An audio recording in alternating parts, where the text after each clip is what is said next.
Welcome everybody to another Summoners War video, but Chronicles. Forgot to mention that. But again, thank you guys for all the likes and comments. I appreciate it. If you like this video, make sure to like and comment. Comment like what type of guides that you would like in the future. But make sure you like it. This video helps you out. And in this video, I'm going to talk about raids, like pretty much what you need to go into raids, the power requirements, and everything you need to look out for as far as trying to raid in Summoners War Chronicles. So let's get into the video. Alright, so now when doing raids, it's very important that you have to understand that you have to start raiding at a potential point in the game. So after being the story, you know, most people are going to be like, oh, what do I do? What do I need to focus on? How do I start getting powerful? So the one thing you need to start doing for is getting powerful is Foggy Prison. So I have a power guide, if you guys don't know, of how to get more power in the game. Like, so what you're going to do in the beginning if you want to start getting power. So for starters, you want to get around 220k power. You want to get 220k to start doing Foggy Prison. So the question is, how to get 220 power? Again, I have a video on it, but just to summarize it really quickly, if you want to start getting power to get to Foggy Prison, go to Path of Growth, you know, knock out subjugation, start doing things, do subjugation so that way you can get your summoner up to par, get some 4-star gear on your summoner, get some runes for your monsters. I suggest subjugation first because again it's a lot easier, and then I will work on trying to do Path of Adventure, trying to do Tear Glands, and also Lava Cave. Both are really good in the beginning. If Lava Cave is a bit too hard, try to do things that'll get your summoners, like, you know, energy runes, like maybe do Queen Spider Nest or maybe Forgotten Earth. Do what's easier to you, but 1000% try to get a Tear Glands team going because Tear Glands is really good. Like I said, Borbos is a little hard for a lot of people, so I understand if you want to avoid this because, you know, screw this guy. But for the most part, Tear Glands is kind of non-skippable. Try to figure out a team to do this, and then try to get things to actually get you some power, get some better runes on your monsters, so that way you can start doing the higher end content of the game. So back to the main point, which is raids. For Foggy Prison, the minimum, the absolute minimum, is 220k power. Please do not be that guy that tries to like join in at 170, 180. Same for White Castle, but I'll get to that. But for Foggy Prison, like, try to make sure that you're not that guy that's just like joining expecting a carry, because when it comes to raiding in this game, you have to be able to you know do your part.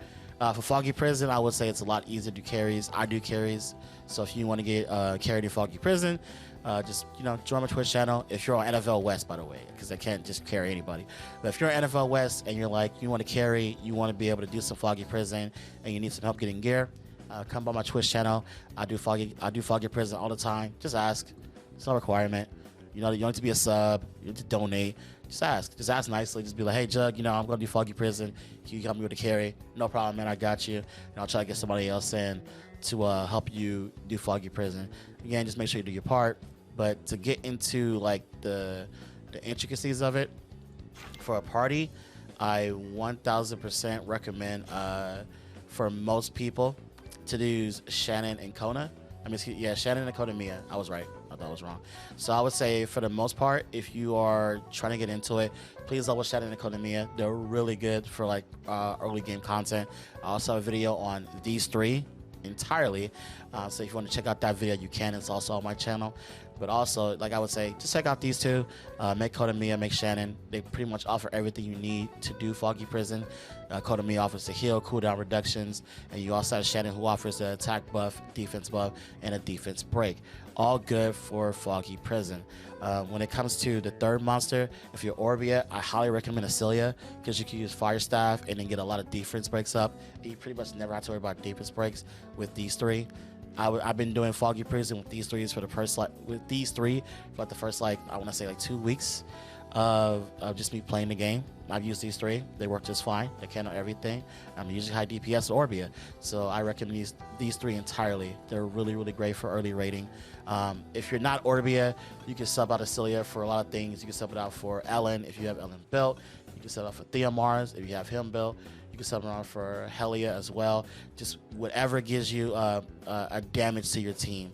So you can try out a lot of things, but I do highly recommend for most teams going in, just use Konamiya and Shannon. It covers all bases, and you'll have everything you need to basically knock out the 2 bosses in Foggy Prison. As far as strategy, what I usually do is I usually kill the archer first. When going in, people are saying, "Oh, you should probably kill them both at the same time." But I found it a lot easier to just walk around the big guy, the other one, and just kill the archer first. And then once you kill the archer, the melee guys are really, really easy to kill because all his skills are super dodgeable. So just watch out for a lot of his abilities. Look at the ground. If he starts doing that AoE attack or like the one around him, just walk out the circle. Then when he's done, walk back in the circle, start doing DPS. Just watch out for everything. As far as that charge he does, when he does the charge, there's no indicator. So when he starts doing this, he starts looking like he's about to bust out in a sprint, and he's looking towards you. Get out the way. He doesn't change directions. He just once he starts the animation, he'll charge in that direction every single time. So once you see this, get out the way, and it's pretty easy to do for most people. It's pretty much just getting the power. So again, I recommend these 3. Recommend these 2, and the third option is pretty much up to you. As far as you want to add a damage dealer or some support, utility, damage, whatever. Like I said, as an Orbian main, I've been doing these 3 for the longest. These are 3 I've been using for literally, I don't know, since now. Trust me, they're really good. I highly recommend it. And again, I have a video on it if you want to check out the reasoning why all three of these are good. So that's pretty much Foggy Prison. When it comes to this other dungeon, when it comes to good old Harold and Kumar, as we call it now, Journey to White Castle, if you guys don't get the joke. But for White Castle, if you are not 290k, do not do this dungeon at all, because this dungeon is very hard. It does a lot of damage to a team. If you don't have every aspect of the team to do this, or if you don't have people to do this with, I'll get into what team comps I recommend for people that are kind of playing this game solo. But for the most part, if you are not 290k, I don't recommend it because of just the mechanics of the dungeon, which I will get into later. So my first first thing right here is make sure you're 290k, because this dungeon is hard for people under 290k. For team comps, I do highly recommend Bastet. Right now, if at the time of this recording, Bastet's free, and you can skill her up very easily as long as you spam that event. Then we got 3 days left on the event, so try to get as much Bastet pieces as possible past this event. You probably may want to still use Shannon, but for right now, if you're playing at the time of me recording this video, please get Bastet. Bastet is amazing for this dungeon because of the attack break and also the shield, which I will get into later. So Shannon for sure. Bastet for sure. Past that, I would recommend most people build Bastet and also a Lulu. Don't use Chloe. I think Chloe is terrible for this. I don't think she's that good because her cleanse requirements are kind of dog water, if you ask me. So I would say instead of Chloe, use good old, where's she at? Lulu. Lulu is great. Lulu is great if you need a cleanse for your team and also self-sustain. I highly recommend Lulu because the boss tosses down a defense break, and you want to cleanse that off as much as possible. Also, when you get into the DPS check or where he drops his arm, you get continuously damage if you're around that arm, and Lulu helps to keep you alive, as well as the Bastet shield. So both of these monsters are really, really great for the new raid because they pretty much offer everything to keep you alive. The cleansing of their defense break and also the shield to mitigate damage and attack buff are really, really great from both of these monsters. As far as a third monster, I would say use Helia. Helia is really, really good, and I'll go into more detail now. When it comes to the raid, he'll at certain points he'll drop either his left or right arm into the ground. You have to kill the left or the right arm before he retracts it. If you don't, it's pretty much a wipe, or he'll pretty much kill he'll kill the whole entire party, every single person. So, and that's gonna suck. So Helia is really good because Helia offers a defense break and also a brand. So it allows you to do as much damage as possible to take out those arms and keep your team pretty much safe. So I would say Helia is a must. So if you still have your LD 3-star ticket, I would recommend you get Helia. Helia is like really, really good. It's primarily for solo players. If you're like a solo player and you want to make sure you have everything covered so that way you can go into the raid having everything you need to do your part, I would highly recommend these 3 because these 3 will help you out a lot. If you are, you got them. If you got them, throw in Wusa instead of Lulu because Wusa offers that immunity and also a shield, so you could double up on both of these guys. I don't have Wusa. I went for good old Chiwu because I wanted the boy. I like Chiwu. I like Chiwu a lot. He's my homeboy. But if you got Wusa, 1000% get put him in instead of Lulu. But if you don't have Wusa, then Lulu is like 1000% fine. Lulu's a great option for this raid. From what I heard from Korea, Lulu's a high picked option in this raid, and a monster that you may want to build for later on anyway. So it's a good time to start investing in the Lulu if you haven't. So I think this is a great team for White Castle, and I will try to get these again. Try to get your whole entire team to 290 power. As far as runes, like you can do best stat on like triple energy, triple guard, triple energy, triple guard, triple evasion. Say with Lulu.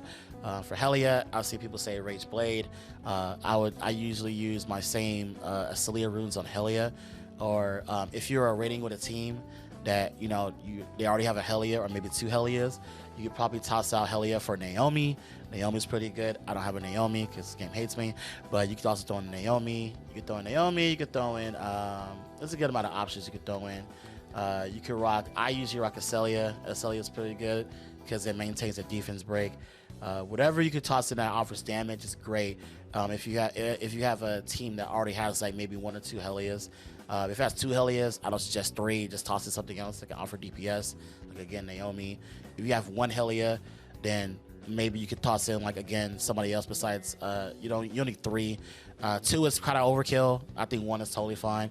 And then I would toss in either Naomi's good, and also Acelia's good. There's a lot of good options. Or Theomars, like whatever can offer you some damage in this 3rd spot. Because again, once he puts the arm into the ground, you have to be able to kill that arm. If you don't kill the arm, your team is a wipe. But again, if you're doing White Castle, 1000% make sure you are 290. Because if you are under 290, you don't get that damage bonus. If you get that damage bonus, it's going to be very hard to do this raid. This is not carryable. I don't recommend people do carries in this, at least right now. Maybe when people start getting around like closer to 400k, like overall, like most of the community, not like 50 people, it'll be a lot easier to like do carries in this game, 2 carries in White Castle.